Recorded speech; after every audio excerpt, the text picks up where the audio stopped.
Hey! You! Listening to this podcast right now! Do you want to hear a fucking podcast about anything and everything? Yeah. Like movies, music, television, and more? Oh my god. Well, you've come to the right place. Yes. Subscribe to Journey into Comics Network, and you get Podcastrophe, hosted by me, Dick. Why not throw a couple bucks to the Patreon? It's your choice. Yeah. This is a Podcastrophe. That sounds so awesome. The following is a Journey into Comics Network production. This is a tasty burger. You ever tried shawarma? There's a shawarma joint about 2 blocks from here. I don't know what it is, but I want to try it. Do you want some coffee, Mr. Tully? Do I? Yes, have some. Yes, have some. Is butter a carb? Will you stop eating? We elves try to stick to the 4 main food groups. Candy, candy canes, candy corns, and syrup. I ate his liver with some fava beans and a nice Chianti.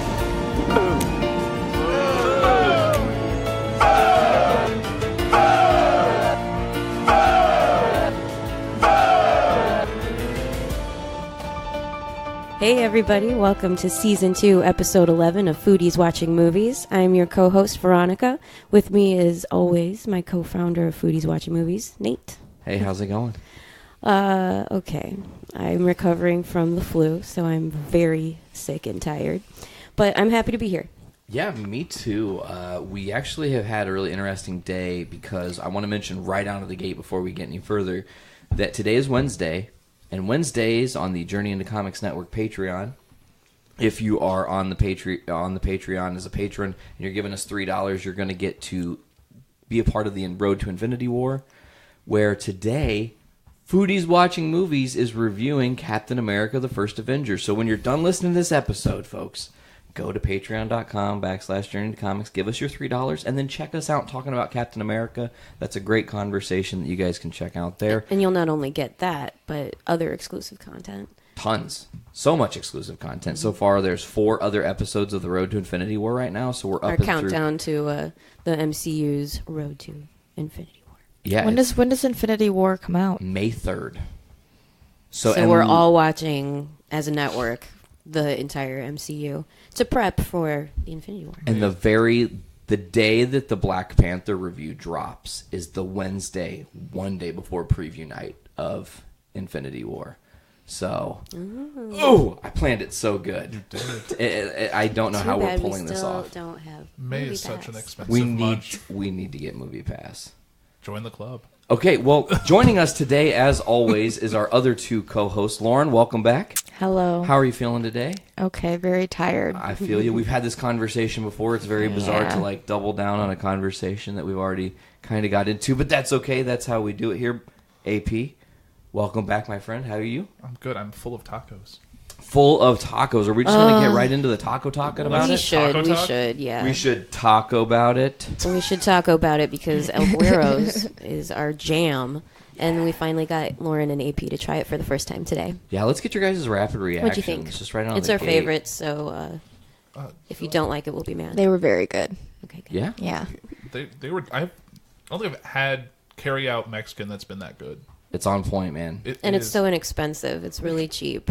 Yeah, you can't get a taco for $1 unless you get it from Taco-bout. What? And that's not real tacos. No, and I got the chorizo tacos, which were fantastic. The pork was great. Putting a little bit of that sauce they provided, the guac was phenomenal. Mm-hmm. They offer lots of different salsas and sauces. Yeah. Just in the bag for no reason. It's wonderful. And their guac is always really fresh and good.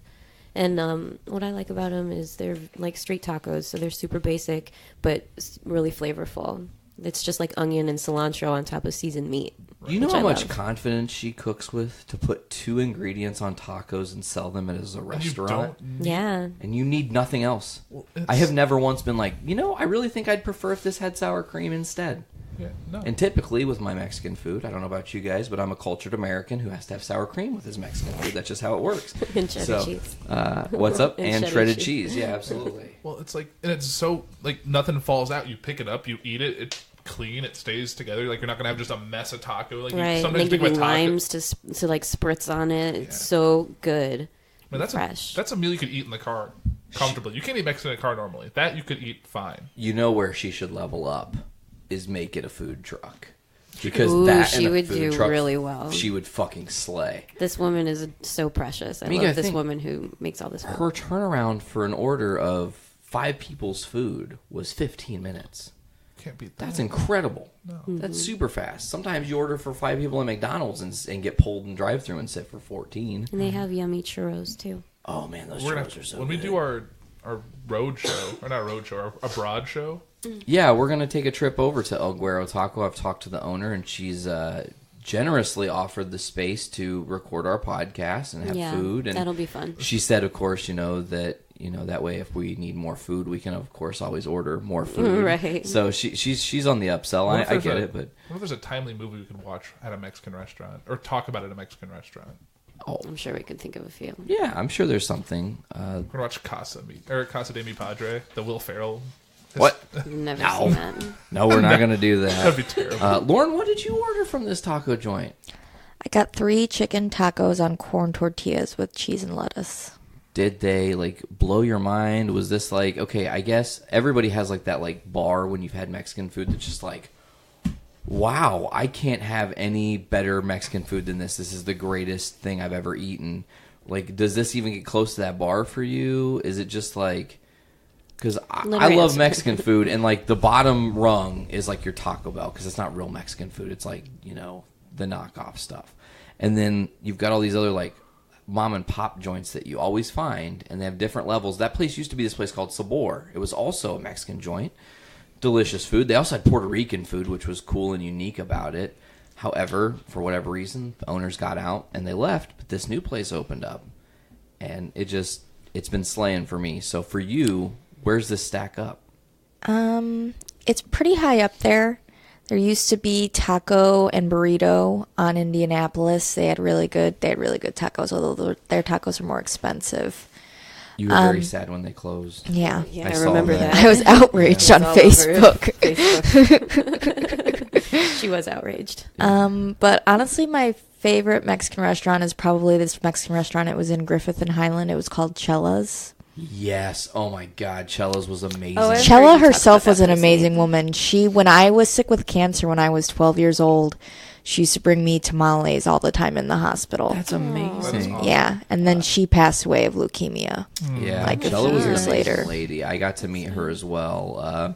Of course, she had the place that was kind of right next to that Subway. Yeah. On the one Their side Dairy of the street. Queen.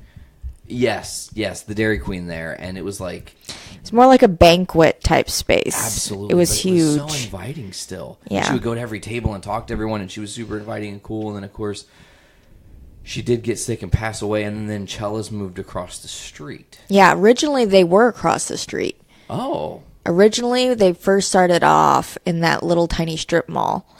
And then they moved across the street to the other side of 45th. And then eventually they ended up moving back across the street.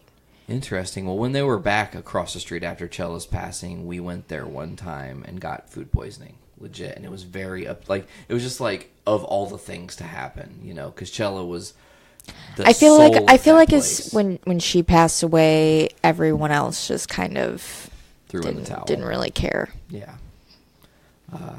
Man, Memories. Chella's made amazing guac too. Her guacamole's up there top all time for sure. I don't know where we go from here. We're just tacoing about it. So we're just kind we were of just talking about it. Riffing here. What about you, AP? If you could order in the future at this place, what would you order on your second go? Now that you've had the kind of just the idea of what they can do. I think I'd want to try all the other taco options, like the steak, the chicken. Tongue? I don't know They've about got tongue. some really interesting options. Shrimp? You can get cheap. I might try the seafood, yeah. The barbacoa was only okay, in my opinion. That's right, It's you had the barbacoa. It's like Mexican roast beef. Okay, I might try. I would only go try Mexican cheek pot or roast. tongue, but I would probably try the other kinds of I tried the fish tacos, which were really good, and the shrimp tacos I really liked a lot. I They like were the good. fish taco. Fish tacos actually are pretty good, depending on what you put on it. But if it's just It was just onion and cilantro. She kills it, man. It's perfect. It's so good. Is it it's not battered. It's just like cooked fish? White fish. Yeah. That might actually be really good. It was really good. It was really, really good. Yeah, we haven't had like bad food from there really. Just one of everything. I'm just gonna go for it. Mm-hmm.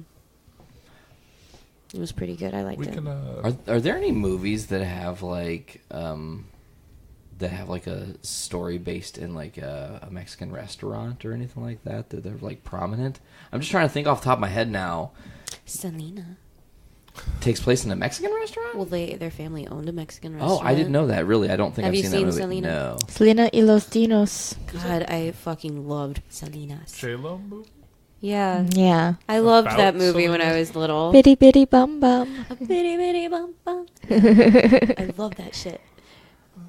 I guess one thing we could talk about that we haven't touched on yet was MoviePass. We kind of brought it up and then didn't really carry it anywhere. Yeah, you have MoviePass now. I do. Okay, so this is time travel-y, timey-wimey for you, but trust me and follow.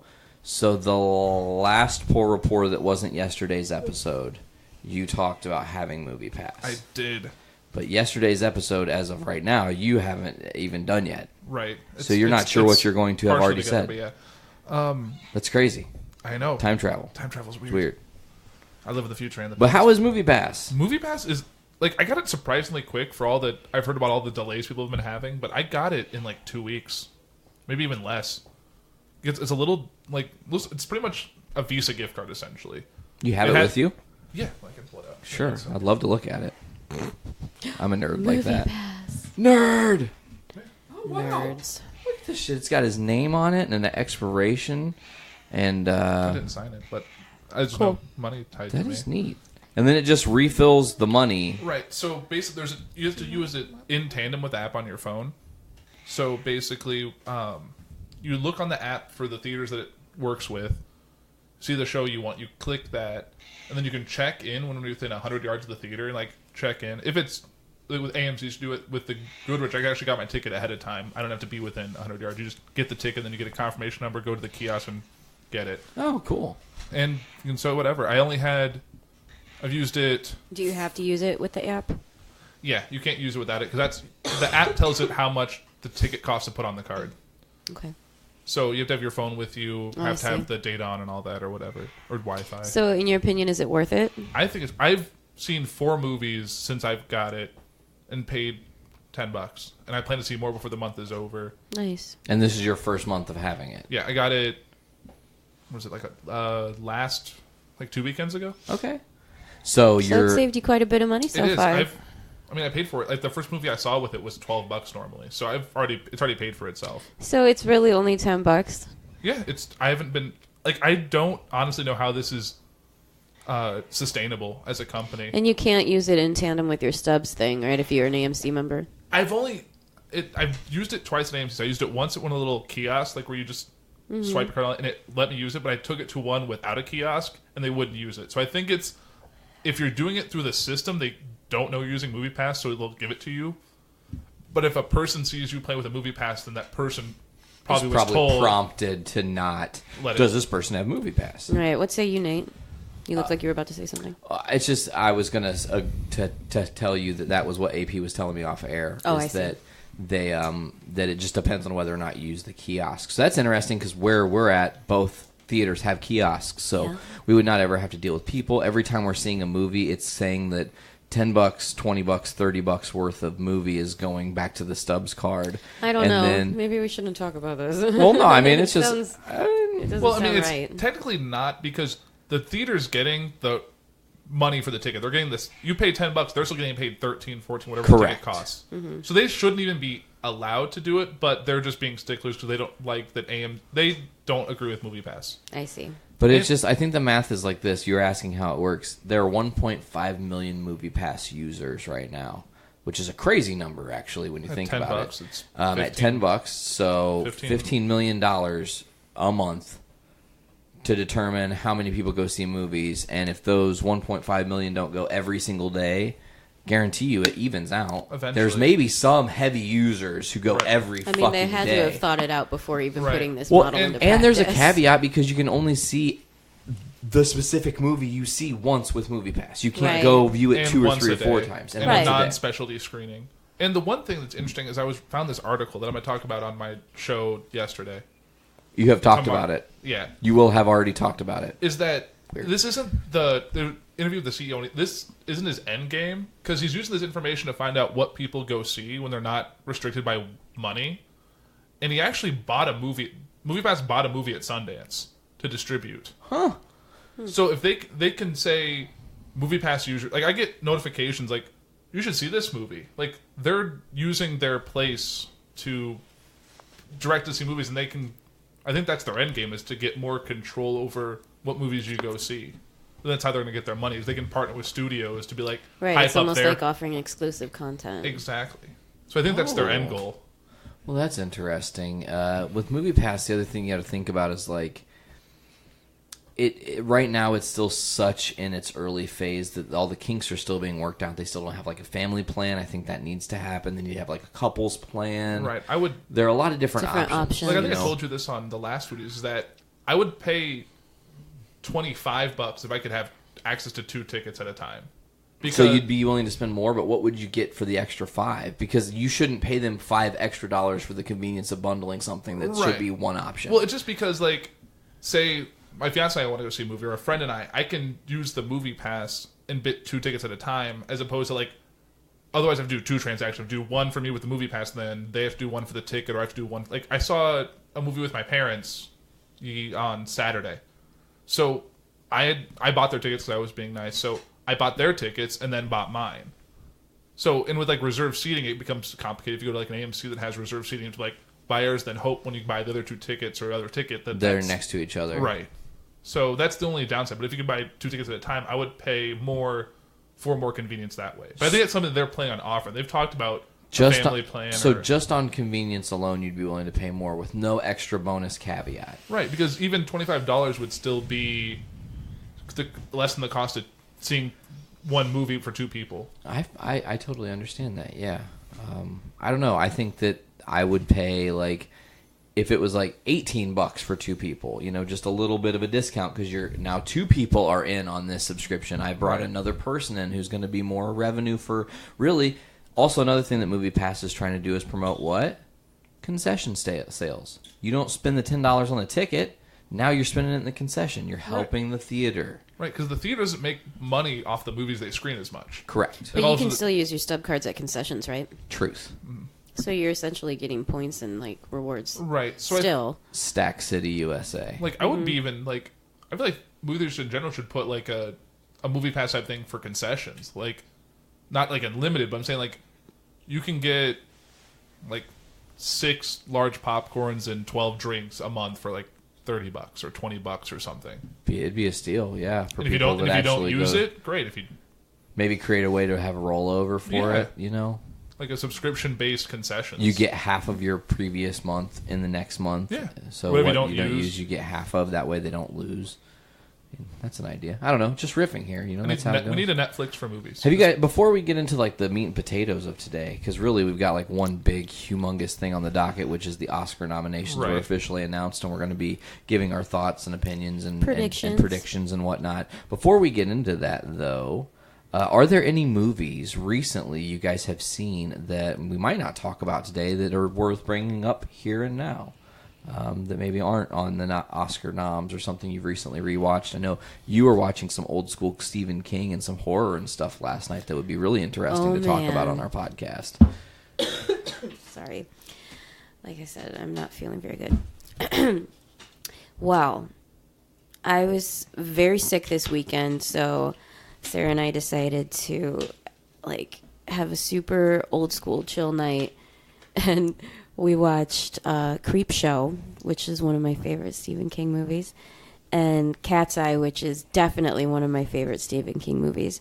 And surprisingly enough, she hadn't seen either of them, which is really weird to me, because she loved them, and I knew she would have loved them. But they were some of my favorites.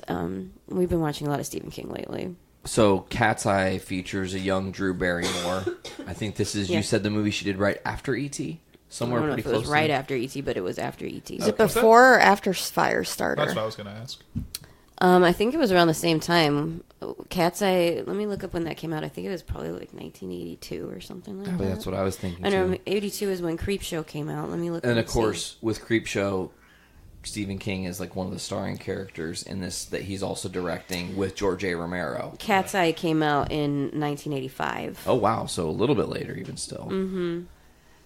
Yeah, this is one of my favorite Stephen King movies. It's like an anthology, which I love. All these little vignettes of weird little stories that kind of coalesce together through a cat. And it's that's Cat's Eye. Yeah. Okay. And then Creepshow is another. It's like a horror comic book come to life, Which is really cool because it actually has like comic book stuff that like the book opens and closes and actually becomes a comic amidst the story. So it's it's very interesting how they did that. I caught a little bit of it after Journey into Comics. And seeing your shirt just reminds me of Christine, which is also not a bad Stephen King movie. Yeah, I'm wearing an Elvis shirt today. Maybe someday soon we should do like an in tandem episode with Literature Podcast and do a Stephen King movie / book episode, like all encompassing. I read a lot of his books. I think that would be. I mean, I don't know if Joanna would be down for that, but I think. Well, we definitely need to have a Stephen King themed Foodies Watching Movies. Oh, I'd be up for absolutely, that, definitely. because there's so many good things. I just saw the new It.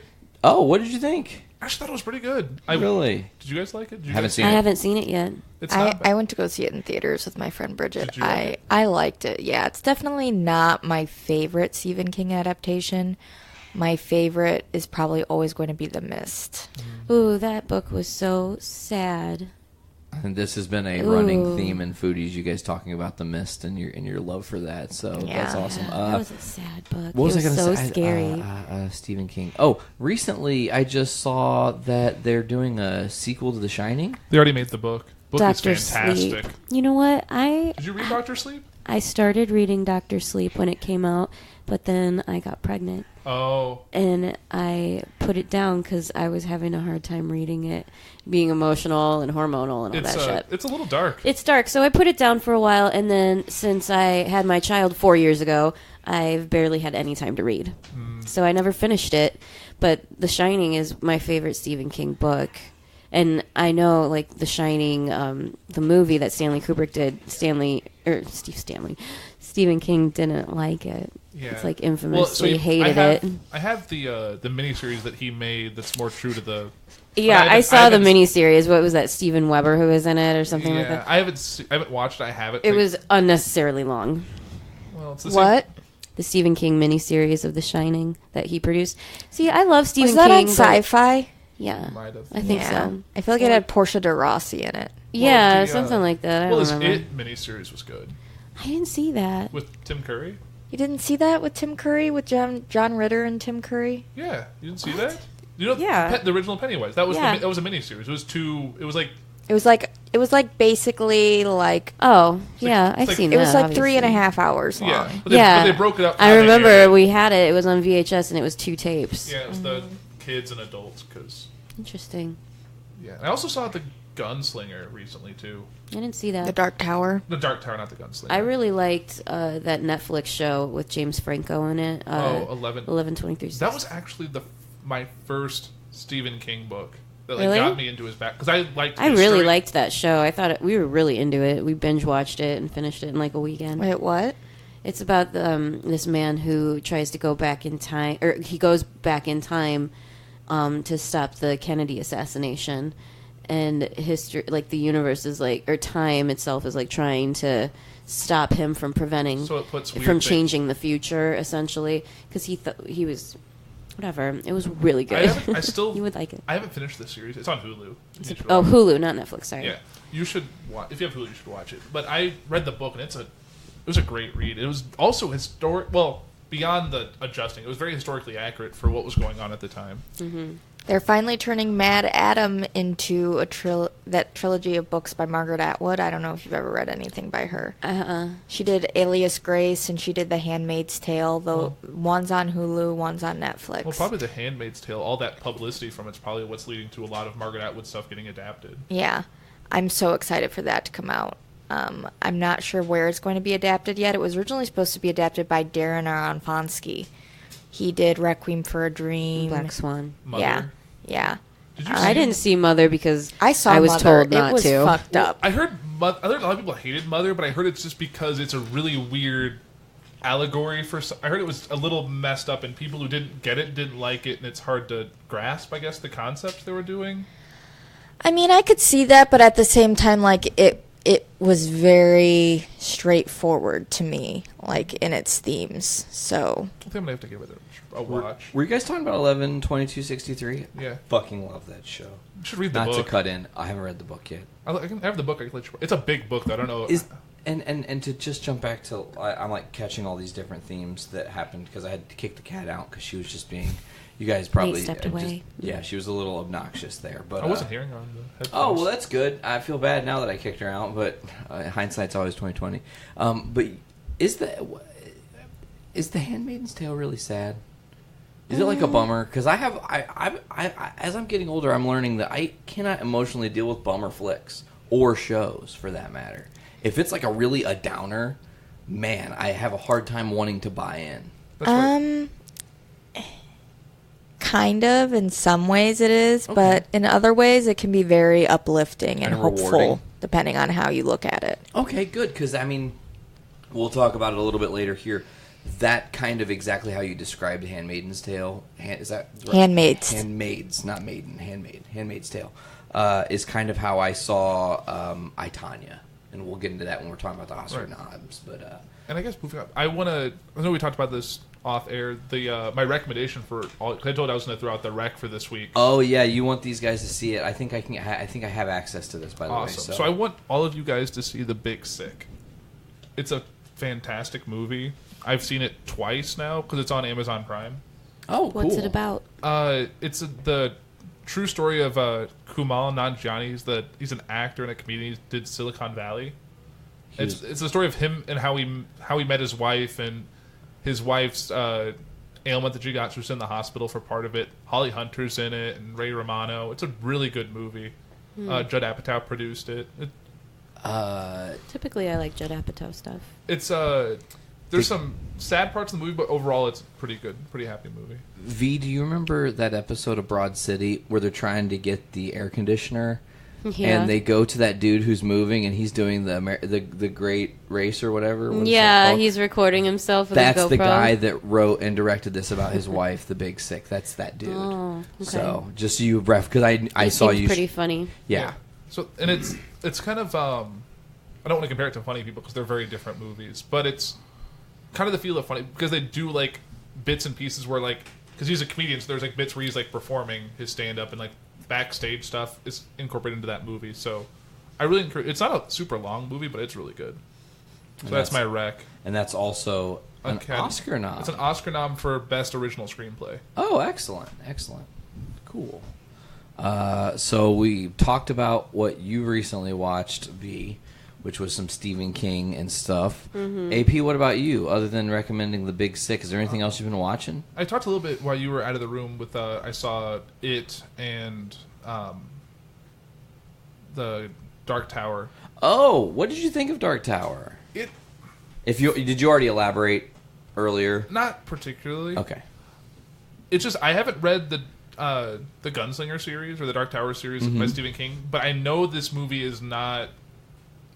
It's more of a loosely adapted than like a straight adaptation of any of the books, or it's just like it's a relation to the story, but it's its own entity. But it wasn't terrible. But I feel like they could have done more. It was also very short. It could have easily been another half hour for me. Interesting. But I saw that, and with movies, I think the movie I saw that's also a Best Picture nom was The Post. I want to see that. A very timely film.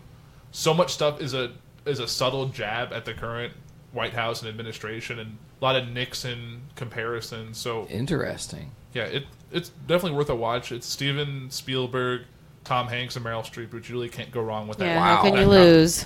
I mean, that's like a home run stacked cast, right? And a John Williams score. So. Oh wow, yeah, for sure. Lauren, what about you? Anything? Watch anything good? Nope. The only thing I recently watched was The Descent. The Descent. Ooh, the cave movie. Yeah. I don't think I've seen scary. that. I don't think I've seen that. I watched it once and it made me very uncomfortable because Yeah. I'm kind of claustrophobic. I went to go see it in theaters with my best friend and her sister, and that was the most uncomfortable I've ever been in a movie theater. Me too. Like, I went and saw it in theaters and never saw it squirming, again. like squirming in our seats. Really? Was it in theaters now? No, it's it an came older out. It came movie? out like 10, 12 years ago. I want to say. Yeah, around then. It's about these 5 women who go on like some kind of like outdoor exploration excursion like every few years, and one of their husbands. Man, you nailed it. 2006. Yeah. The Descent. Shit. Was that the one with the big, like they went inside like a tree or something? No, they went down into this cave system, this unexplored cave system in like the Appalachians. Okay. And the first half of the movie is fucking scary just because it's so claustrophobic. Right, because they're spelunking, and that's like what's so horrific about it. And then until halfway through. And then like the last half of the movie, you find out like why all these people went down there and why this cave system hasn't been named yet. It's because no one has gone down there and came out and survived. Oh shit! Because there's all these like monsters. I don't know what to call them. They're like monsters. Yeah, I feel like they call them crawlers in the movie. Oh Jesus! Ooh, I don't remember. They're blind, so they've completely adapted to live down in the dark. So they like use sonar hearing like bats do. Oh, that would be disturbing. And so that's how they hunt. And they kind of, and I mean, these 5 women, they kind of stumbled into it because I feel like they had to like go to the surface and bring their food back down to eat it. Oh. And so, I mean, they're basically delivery. Yeah. We brought your lunch. Yeah. We're here. Yeah, that spelunking just makes me uncomfortable now. I'm not claustrophobic. I feel like if I was in a tight space like that, I would just freak out. What was that? Franco, 127 days. Hours. 127 hours. Yeah. Did you guys see that? I did. Yeah. I did not. That one's not that bad. He's not really. You can see straight above him. He's not like in a cave. You know what you will enjoy watching? I recently just digitally handed this to you today by way of your hard drive. Is Touching the Void. I can't wait for your what you say. You've been about wanting that. somebody to watch that movie with you for a long time. I will watch it before the next episode. And also, if we're talking about recommendations, I want everybody to at some point on this podcast watch Hands on a Hard Body. Is that what you gave me? Too? Yes, let me explain what this is. If I haven't done it on the podcast, I can't recall. So Hands on a Hard Body is a documentary from 1992, okay? Typically, the only way you can even find this documentary is if you get lucky and it's in one of like the dollar bins at Walmart, okay? Oh, wow. And I mean DVD. They don't have it in Blu-ray or any of that shit. It's just not happening. So Hands on a Hard Body was this actual competition in this town in Texas in 92 where everybody would come who got picked, and you would put your hand on a brand new Nissan truck. You get a 5-minute break every hour and a 15-minute break every 6 hours. The last person with their hand on it wins. If one of your hands at any time, if both of your hands are off of it, you lose. As long as one hand is touching it, you're still in the game. You can shift all day, however you want. Here's the thing that you're not realizing is not just the people who are in the competition, but also the people who are filming this 75 hours of people standing trying to win a truck. They all go delirious. Some crazy stuff happens, right? You watch people slip into psychosis. This one kid just starts laughing uncontrollably. No one knows why. He just loses it and starts laughing uncontrollably at the 26th hour, you know? And it's amazing. It's really a beautiful story of real people. Really. Do you have to be standing the whole time? Yes. You can't lean on the car. So, and you're correct. You have to be standing, touching, right?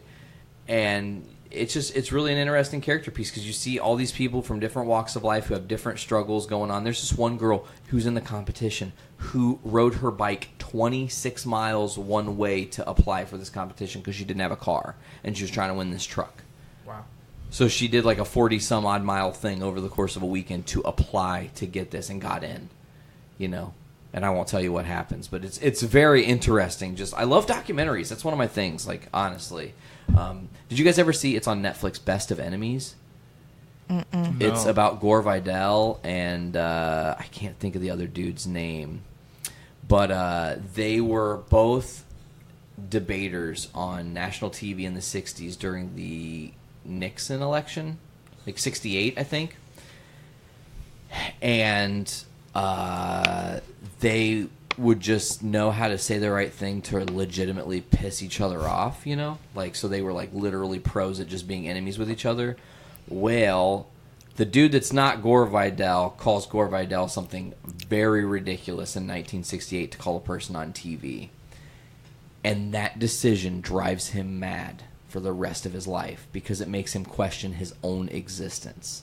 It's crazy. The story is insane. The guy who said it or Gore Vidal? The guy who said it, not Gore Vidal. Gore Vidal actually lives his life, and he doesn't really, like, it's an afterthought. He passed away recently, but, you know, all in all, it being an afterthought, it doesn't affect him as much as it does this other guy. Let me look up this other dude's name while someone else takes over for a hot second here as I try to pull up Best of Enemies and see what that movie was about, because I can't remember the other dude's name. As soon as I see it, I'm going to be like, oh, shit, that was it.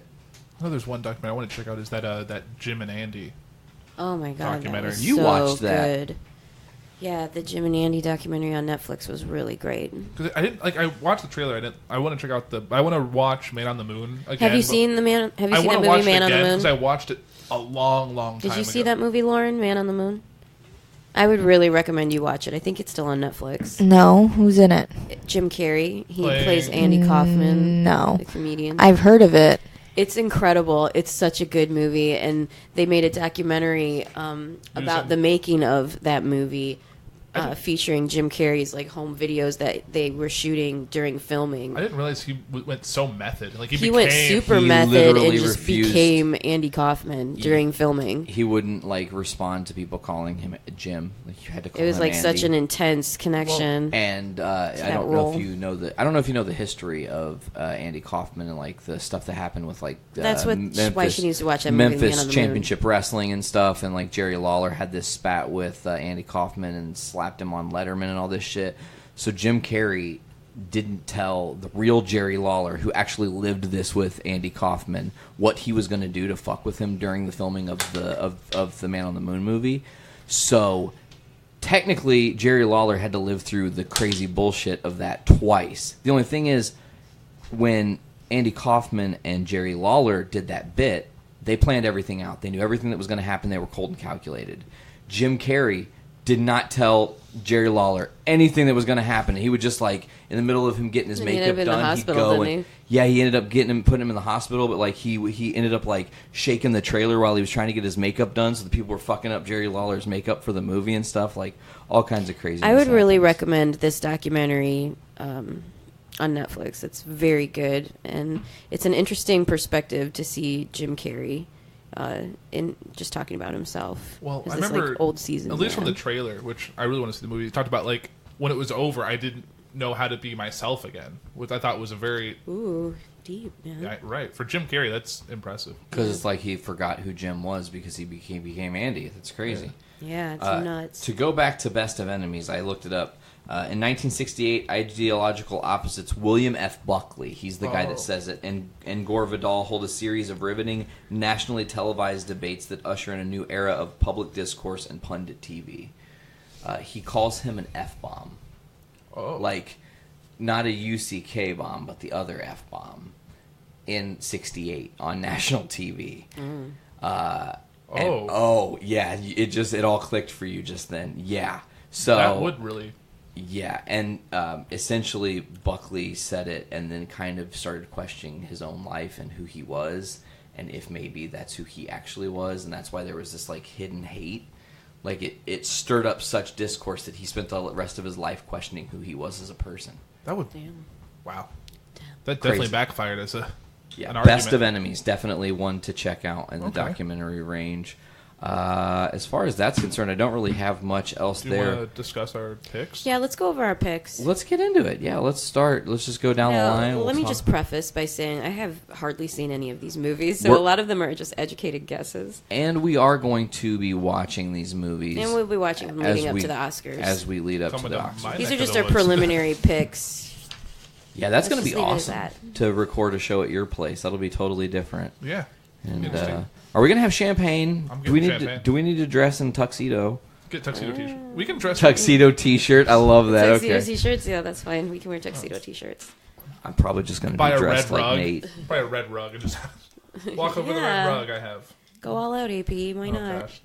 I'm into that. YOLO. So let's start at the bottom over here and work our way up to Best Picture. That's how they would do it in the actual awards here. Probably. So I'll start at the bottom with Best Cinematography. I'll read off who is in the nomination, my pick, and then we'll work our way around. Got it. And then we'll pass Best Supporting Actor on to you or Veronica and so on and work our way all the way I think we should go up and then to the left. The best way to do it. Okay, so cinematography up to supporting actress, down to supporting actor, up to Best Picture. Yeah. So a reverse N. Yes. Cool. All right, we've got our ballots printed out. That's what we're talking about. Sure, and like we've said, we haven't all seen all of these picks, so these are a lot of educated guesses. Some of this Preliminary is guesses. Some of this is conjecture based on other award ceremonies that have already happened and who's been winning in those categories. It's sometimes a good precursor to the Academy Awards. So we'll start with cinematography. In the nominations for Best Cinematography for the 90th Academy Awards, that's crazy to think, Right. 90th Academy Awards here. Blade Runner 2049, Darkest Hour, Dunkirk, Mudbound, and The Shape of Water. My pick would be The Shape of Water on this, although I could definitely see Blade Runner 2049 sneaking away with this Oscar nom. We'll take it to AP. What's your cinematography pick? I have Dunkirk just because it's Christopher Nolan, and I watched that movie in theaters, and the amount of practical effects used in that movie, like he legitimately sunk a World War II ship. What? And like partially, like he had actors in a ship and flooded it. He's just tipped the ship over, filled it with water while the actors in there, and just shot it live, like legit. Wow. Like I actually picked Dunkirk as well. Yeah, I would. Similar If Christopher reasons. Nolan gets anything out of this award, I think it would be cinematography. Yeah. Okay. That's Lauren? what I'm Also, thinking too. hold on before I jump off. Mudbound's actually on Netflix because it's a Netflix-made film. If anyone wants to watch it, Okay. Starring Mary J. Blige? I think. yeah, it's a yeah. Excuse me. Cool. Lauren? I did The Shape of Water. Oh, so we're split 50-50 here. Lauren and I have picked Shape of Water for Best Cinematography. You and Veronica have picked Dunkirk. Moving on, we'll have V talk about the Best Animated Feature Film. Why? Because I'm a mom. No, that was just happenstance. I passed it this way for what AP's opinion was of who was going to win cinematography, so I figured I'd pass the next category to you. I see. Yeah. Okay, so the nominees for Best Animated Feature Film are The Boss Baby. What the fuck? The Boss Baby? Yeah. For real? The Breadwinner, Coco, Ferdinand, and Loving Vincent. I picked Coco because that was the only one that I remember hearing anything about besides The Boss Baby, and I will not pick The Boss Baby on principle because it's called The Boss Baby. I love Next. that. I picked Ferdinand just because it's John Cena. You can't see him. I couldn't see the movie. Oh, I see what you did there. You know, it's funny because I want to bring this up while we're here in the Best Animated Feature Film. Drawing a lot of controversy right now, this category. There was a tweet that was recently regurgitated to the internet world from somebody who does the voting on these that said that no one watches those freaking fucking Chinese films that no one will remember anyways. And it's crazy to think that Boss Baby on Rotten Tomatoes has a 52%. And there are some of these really good animated anime movies that have like 92, 95, 96%. You know? Right. I'm surprised that what was that movie called? The Witch and the... Molly and the Witch something? The Flower, something like that. I wanted to see that movie, but it was never like around here. Right. Well, that's the one downside with the Academy is that despite the changes they've made, it's still 70% or not. You still get nominees like The Boss Baby. Right, because it's predominantly white, it's still predominantly male, regardless of the stuff they changed. It's like 30% women and What did you think, Lauren? 25% minority. What did I pick for what? For Best Animated Feature? Ferdinand. Ferdinand. Did you see it? Weird. No, I did not see Ferdinand. I feel like I saw someone in front of me when I was going to get tickets to go see another movie.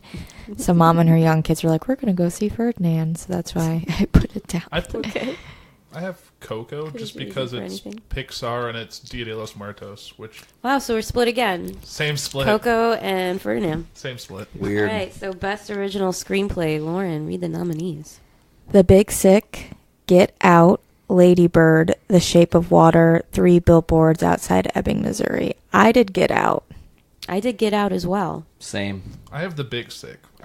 It's if Get Out wins anything in the Academy Awards, I think it's going to be this category. That's why I picked it. But I really have hope that The Big Sick gets it. It's such a good movie. I feel like Get Out it probably isn't going to win anything other than best original screenplay. Right. Which because is of the type disappointing. Of movie it is. Right. I know. It But was in this such case, a good it's movie. It's an honor to be nominated. That's Okay, this is what I want to say. I want Get Out to win everything that it's nominated in, but this is just what I'm picking Get Out for screenplay. right. Totally.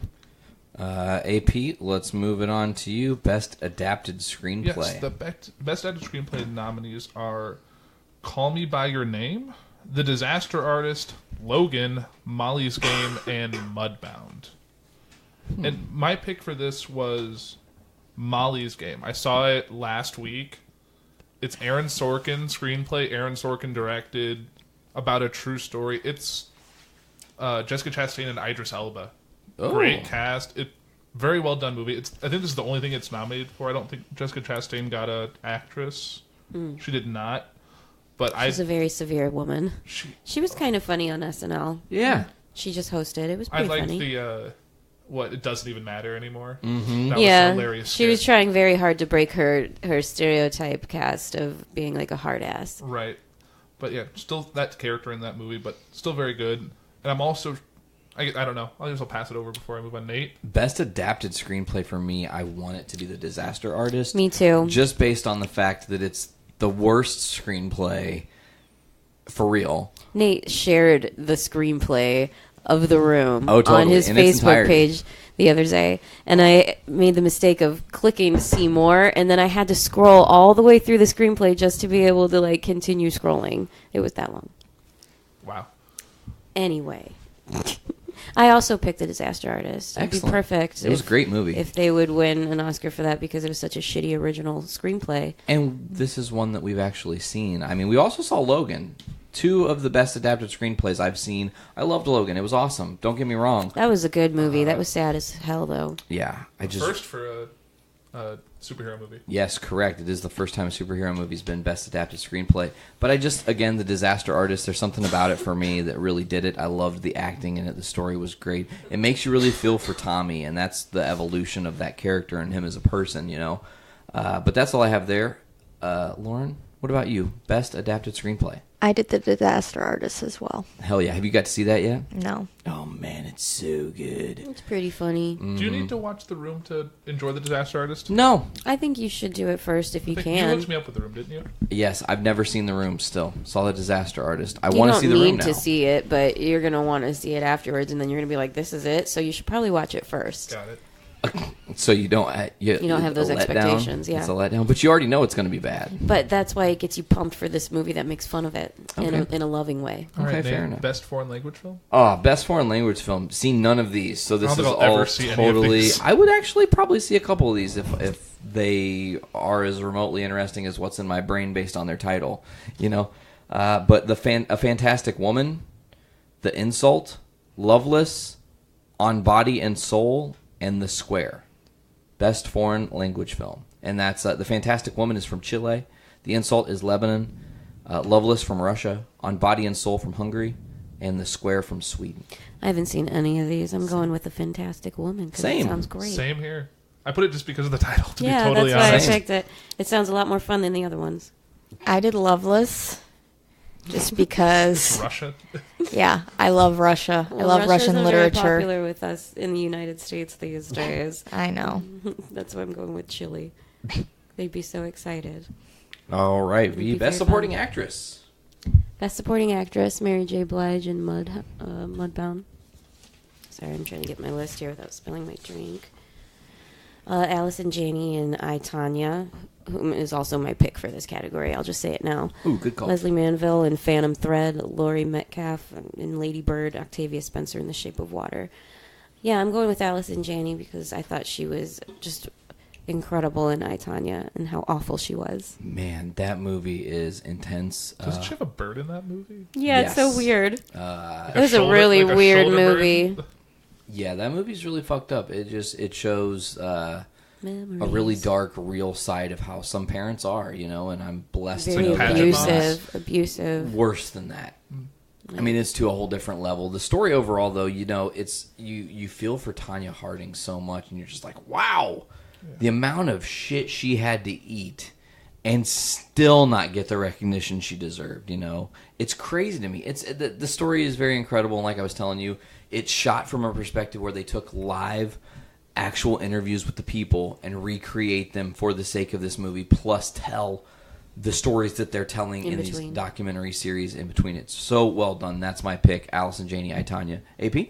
Yeah, I have Allison Janney, I, Tonya. I know going in, I heard it was going to be between Laurie Metcalf and Allison Janney. I haven't seen Lady Bird. It looks interesting. I need to watch it, but my vote's Allison Janney. She looks like a total transformation for that movie. I've always loved that actress. I started watching The West Wing recently, so I'm a few episodes in now, and she's in that along with a bunch of people, including the guy from Get Out, the dad from Get Out. He was in that. They all look super young in that movie or that show because it's 20 West Wing. Yeah, like 20 years ago. Nice. Lauren, I did Octavia Spencer, The Shape of Water. I don't know what her role in that movie is. I don't know what it is either. We haven't seen it yet, but we are going to watch it. I think her and Sally Hawkins' character, I think they're both like janitors for the facility. I think they're both like friends, but since Sally Hawkins' character is deaf, I think she's the main talking person out of the two of them. I'm so excited to see The Shape of Water. I've always loved Guillermo del Toro, and his books are incredible. His show, The Strain, was really great. And I love his movies, and I cannot believe I still haven't seen this movie, Was it Guillermo del Toro that wanted to make a Justice League movie? Or was that Quentin Tarantino? Justice League Dark. Oh, okay, that was him. Well, let's move on to the next category, Best Supporting Actor, yeah? Yeah. It's on Lauren. Willem Dafoe, The Florida Project, Woody Harrelson, 3 Billboards Outside Ebbing, Missouri, Richard Jenkins, The Shape of Water, Christopher Plummer, All the Money in the World, and Sam Rockwell, 3 Billboards Outside Ebbing, Missouri. I did Woody Harrelson because I loved him in True Detective. Oh man, season 1. That was a good one. And True Detective. I haven't seen any of these movies, so I would love for Woody Harrelson to win an Oscar. That would be magnificent. However, my pick was Sam Rockwell. And I haven't even seen that movie yet, but I love Sam Rockwell. I have Sam Rockwell as well because he's been sweeping the awards. But my heart wants Christopher Plummer to win. Oh, I love Christopher Plummer too. The whole story of how he came into that role and the fact I saw All the Money in the World and the amount of he's still an amazing actor at his age. Do you guys know about this story with Christopher Plummer? Mm-mm. He replaced Kevin Spacey in this movie, All the Money in the World, a month before the movie came out. He reshot the entire movie. All those scenes with Kevin Spacey were reshot with Christopher Plummer to make All the Money in the World. 9 and days. then now he wins Best Support, or he is nominated for Best Supporting Let's hope that Actor. happens. I like that story. He's in, and they thought it was I heard all this. I thought it was like a minor character. He's in a good chunk of that movie, and they filmed all that in 9 days. And also had that whole controversy about the pay discrepancy between Mark Wahlberg and Michelle Williams. Yeah, I heard about that. So yeah, that movie is, and it's who directed it? It was Ridley Scott. Oh wow. Well, let's move on to Best Actress. I didn't say that Sam Rockwell, 3 Billboards. Sorry, that's my pick. sorry. No worries. Tangent. So Sam Rockwell and Woody Harrelson. All right, so 3 Billboards looks like, at least for our group. Best Actress, we have Sally Hawkins for Shape of Water, Frances McDormand for 3 Billboards Outside Ebbing, Missouri, Margot Robbie for I, Tonya, Saoirse Ronan for Lady Bird, and Meryl Streep for The Post, making it her 21st nomination. Jesus. Before the podcast, Nate asked AP how he would pronounce that girl's name. Saoirse. Saoirse? Is that what you said? I said Saoirse.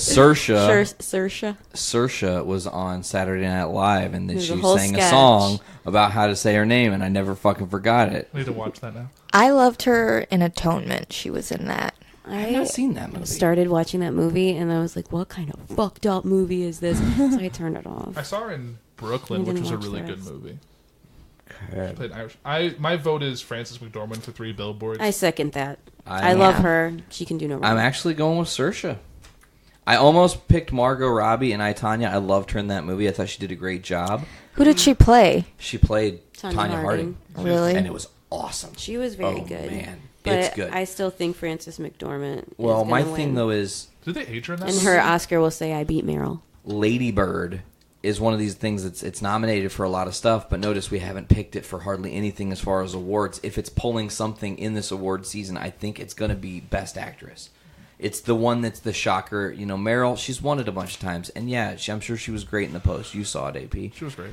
Margot Robbie, awesome in I, Tonya, but meh. Frances McDormand, haven't seen 3 Billboards yet, but I heard she's great. You know, so I'm just that's my pick, Lady Bird. Weren't you telling me off air that you thought Sebastian Stan should have got nominated?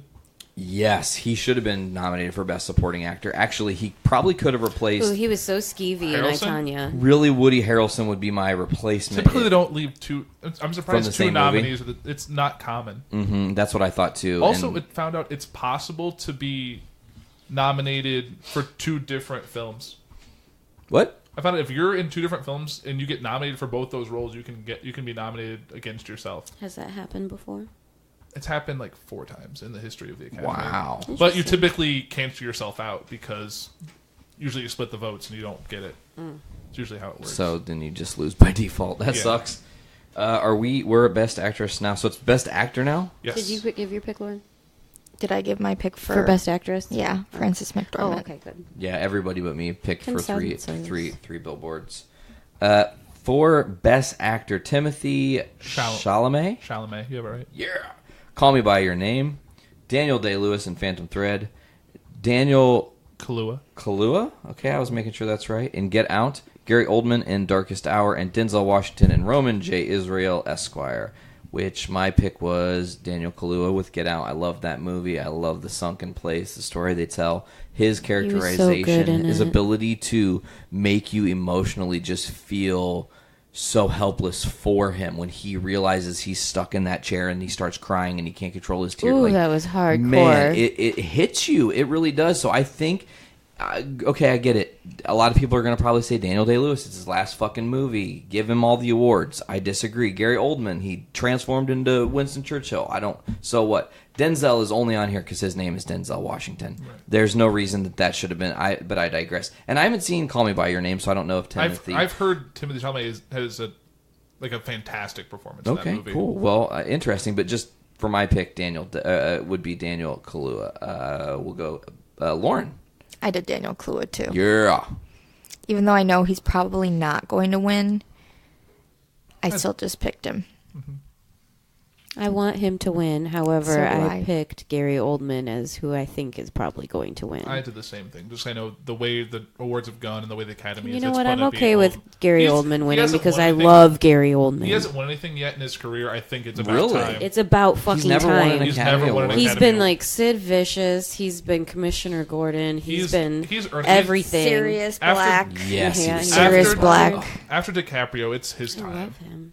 So I think even if he doesn't, He's Dracula, even if he's so sexy. even if he Yeah. wasn't amazing in this movie, I think he's earned it. And I think Daniel Kaluuya is going to be in another movie that's going to get him up there. Same with Jordan that Peele. guy is definitely going places. And he's Good British, places. I think. All right, Yeah. let's move on. Best Director, yeah. Yes, ma'am. Christopher Nolan for Dunkirk, Jordan Peele for Get Out, Greta Gerwig, Lady Bird, Paul Thomas Anderson, Phantom Thread, and Guillermo del Toro, The Shape of Water. I picked Guillermo del Toro, The Shape of Water. Same. Yep. Everyone picked it. We that's a guaranteed lock. Guillermo del Toro walks If away. he doesn't win it, I'm going to be shocked. If he doesn't win, I think the sad. only... I love Guillermo del If Toro. it was Jordan Peele, I would. He's the only other one I want to win that category. If it's not has Guillermo. Nolan won director yet? Yes. I don't know. Did he? Didn't he win for Prestige? He Director? I don't know. I think Prestige won something, but I don't know if he did. I can't remember. I think our fact checkers are looking this up. He's been nominated for a ton of Oscars. And never won one. Surprising thing about the Best Director nom this year is that Jordan Peele and Greta Gerwig are both first-time filmmakers who got nominated for Best Director. She's like one of 5 women I think she's one of 5 women, and he's the first male to win for 3 categories: picture, director, and screenplay. Interesting to note here, no Wonder Woman anywhere on this list. Yeah, what the I kind of thought it was going to win for adapted screenplay, to be honest. I thought it was going to bump Logan. Yeah. Or some effects. I thought it was going to be up for effects. It could have also been up for some of the... like Guardians of the Galaxy 2 is up for... Like, I would have put it over... something. We'll check that out. We'll run down those real quick. Yeah. Do you want to do a Best Picture? Lauren's down to the Best Picture. That's who we have left. Right, what we have left is Best Picture. Take it away. Call Me By Your Name, Darkest Hour, Dunkirk, Get Out, Lady Bird, Phantom Thread, The Post, The Shape of Water, 3 Billboards Outside Ebbing, Missouri. I'm so torn. I did Get Out because even though I know it's probably not going to win, it's probably honestly either going to be The Shape of Water or what won the Golden Globe for Best Picture? 3 Billboards. Yeah. That was my pick for Best Picture. Not my personal pick, seeing as I haven't seen it, but that's what I think is going to win. 3 Billboards. Yeah. Get Out is the only movie I've seen that's nominated for Best Picture. Same, and I picked it for Best Picture as well. I hope it wins. I got Shape. But That or The Shape of Water, because I would like to see Guillermo del Toro have a great night. Yeah, absolutely. He's also earned he's earned his time. All right, so quick rundown here. We're going to flip to the other page. I'm going to take over on this side of things, and very, very quick. We're going to just do a speed round and call out. I'll go down each list, and we don't have to talk about it. Correct. Best costume design: Beauty and the Beast, Darkest Hour, Phantom Thread, The Shape of Water, Victoria and Abdul. I picked The Shape of Water. As did I. I have Beauty and the Beast.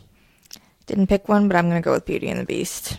Best film editing: Baby Driver, Dunkirk, I, Tonya, The Shape of Water, 3 Billboards. I've got I, Tonya. I went with Shape of Water. I have Dunkirk. Okay. The Shape of Water. Okay. Best production design: Beauty and the Beast, Blade Runner 2049, Darkest Hour, Dunkirk, The Shape of Water. I'm going to pick Dunkirk. I also have Dunkirk. Sure. I didn't pick on that one for some reason, but mark it. For some reason, I picked Blade Runner 2049. I'd see it. I could see that happening too, yeah. Lauren? Beauty and the Beast. Okay. Best original song: Mighty River from Mudbound, Mystery of Love from Call Me By Your Name, Remember Me from Coco, Stand Up for Something from Marshall, and This Is Me from The Greatest Showman. Interesting to note that Marshall and The Greatest Showman, this is the first time they're showing up on the list. They had not been on the other page whatsoever, so it's the first time we're seeing those names. I picked This Is Me from The Greatest Showman. So did I. I saw the movie. It's actually a pretty good song. Musical. Mm-hmm. Musical. You liked it. Lauren? I didn't pick one, but I'll go with This Is Me. It's from the La La Land people. Oh, okay. Okay, cool. Best original score: Dunkirk, Phantom Thread, The Shape of Water, Star Wars: The Last Jedi, and 3 Billboards Outside of Ebbing, Missouri. I picked Phantom Thread. It's a period piece. I feel like that's a cool thing to adapt 50s music and set that tone. I think that's something that could definitely pull it out if it's not Star Wars, which was a whole different experience. I picked Star Wars just because I don't bet against John Williams. Fair enough. Fair enough. I picked The Shape of Water. Ooh, so far we're all different. The Shape of Water. Okay, all right. So Shape of Water has the lead through the Foodies Watching Movies based what we're thinking is going to happen here. Best sound mixing: Baby Driver, Blade Runner 2049, Dunkirk, The Shape of Water, and Star Wars: The Last Jedi. I'm changing my pick to Baby Driver. I had Baby Driver. Baby Driver. Baby Driver had an amazing soundtrack. Did you see Baby Driver? Yes. Such a good movie. I really liked it. I loved how the driving and the music were so in sync. It was fantastic. And it's Edgar Wright. Can't go wrong there. Right. All right, moving on to best sound editing. We've got Baby Driver, Blade Runner 2049, Dunkirk, The Shape of Water, Star Wars: The Last Jedi. I picked Star Wars: The Last Jedi for best sound editing. The scene with General Holdo and the cut of the music is stops your heart. Dropping. So that's my pick. I picked Baby Driver again. Star Wars. Probably Dunkirk, honestly. Good. Also, Dunkirk was also did good stuff with sound. War movies generally win sound editing. Best visual effects. We all know what I picked on this one. I picked Guardians too. As did I. I had Jedi. Okay. maybe we should read the nominees. Sorry. Sure. We jumped the gun here. Blade Runner 2049, Guardians of the Galaxy Volume 2, Kong Skull Island, Star Wars The Last Jedi, and War for the Planet of the Apes. Interesting to note, Kong Skull Island, Guardians, and War for the Planet of the Apes. First time they're showing up in the list here. Nominated. Lauren? I'd probably go with Star Wars. Okay, split down the middle there. Best Makeup and Hairstyling, Darkest Hour, Victoria and Abdul, or Wonder? Darkest Hour. Darkest Hour. Just from what they did with Darkest Churchill. Hour. Yeah, consensus. I do want to see Victoria and Abdul, though. That does look interesting. Yeah, I want to see that, too. Best Documentary Feature. These are things I need to watch because I haven't seen any it's of on them. this list. Icarus, I think, is on Netflix. I think that's the one that's on Netflix. You can watch pretty easy. Best Documentary Feature. Abacus, Small Enough to Jail, Faces, Places, Icarus, Last Men in Apello, and Strong Island. I picked Last Man in 11. So did I. I picked Icarus. I'll do Icarus. Yeah. Split.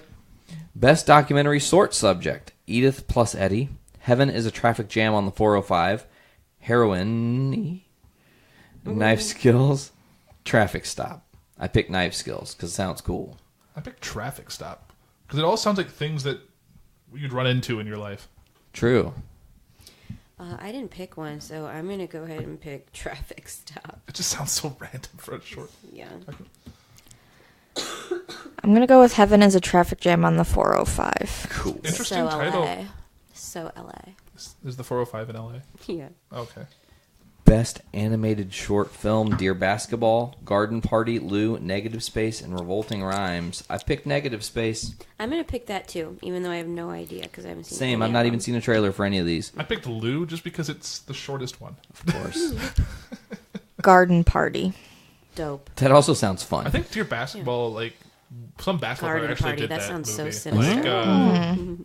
The We not should do a LeBron sinister James garden guy. party photo I shoot. don't Not watch- I don't- LeBron James guy? I don't watch basketball. There's a lot of not LeBron James guys. There's a league of not LeBron 29 other teams. All right, Not let's finish this up. We got one more category. Best guys. We can do live it. action short film, DeKalb Elementary. Wonder if that's local DeKalb. Not too far from us. The 11 O'Clock, My Nephew Emmett, The Silent Child, and Watu Wote, All of Us.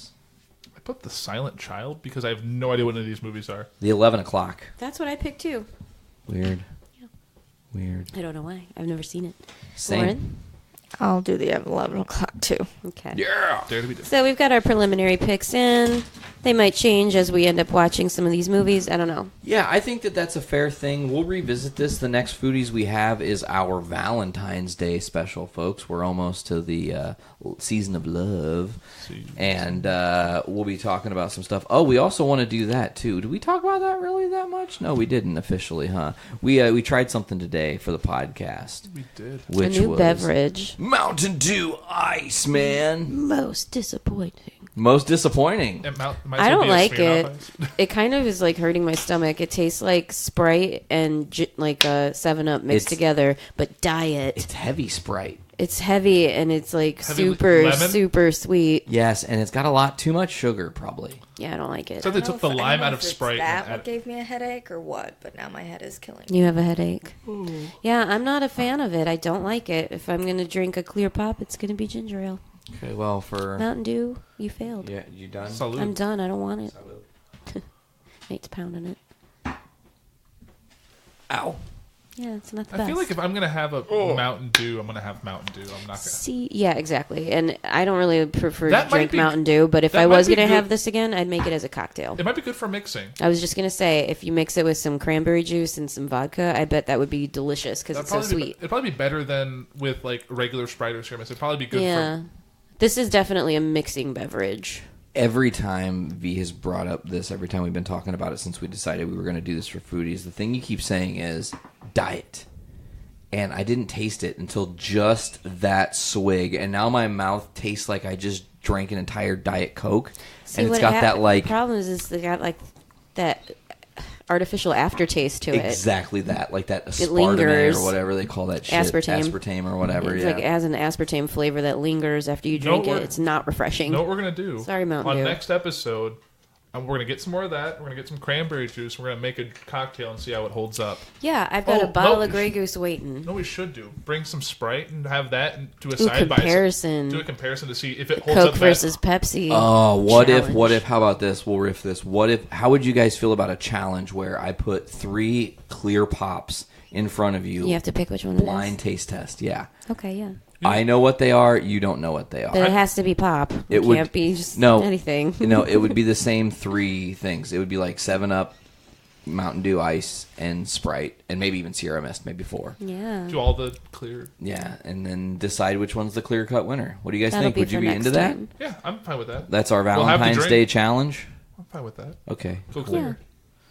Excellent. We're gonna and be. if we go cranberry juice, would make it a pink drink, at least a little pink bit. drink for Valentine's The pink drink Day. for V-Day. I love it. Hey, it's V-Day. Awkward.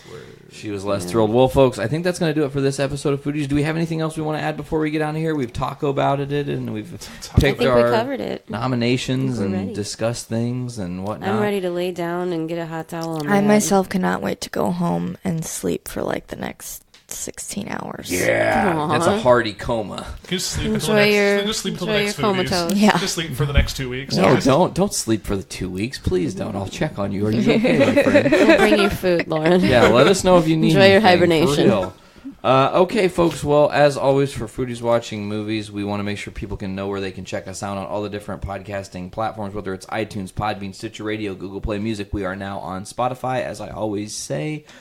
You can just search Journey into Comics Network on any of those to find us there. Also, journeyintocomics.com. Go to patreon.com/Journey into Comics. Guess what, folks? You're getting a little 4th meal if you do that, because this week's episode of Foodies, the 4th meal, is going to be a little teaser we had at the beginning of this week's episode. And I'm trying to think here. Is there anything else really want to add? Obviously, Foodies Watching Movies on Instagram and Facebook. Film Foodies on Twitter. Just keep checking everything out. Tomorrow is a very special episode of Podcastrophe. Make sure to check that out every Thursday. Check us out every other Wednesday right here on the Journey into Comics Network at journeyintocomics.com. For this episode of Foodies Watching Movies, it's been Season 2, Episode 11, and I've been Nate. I'm Veronica. I'm Andrew. Lauren. And we will see you guys later. Fill your tummies.